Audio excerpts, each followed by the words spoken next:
Wiiisdom Ops for Tableau supports using extra URL parameters for all versions of Tableau. Now, what is an extra URL parameter and what does it have to do with dashboard testing? Well, let's take a look at this example using our Superstore Sales KPIs dashboard.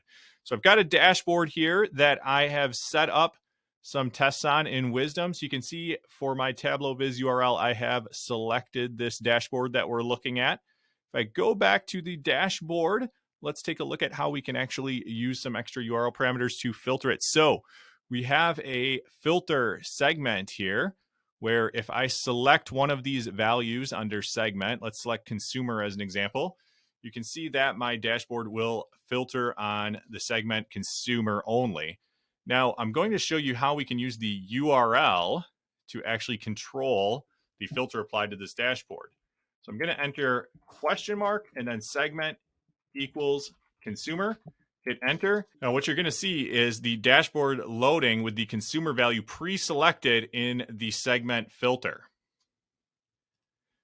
Now if I go back to Wiiisdom, the implications on testing are pretty significant. So you can actually navigate to a view. We're going to navigate to this view in our workbook hierarchy in Wiiisdom.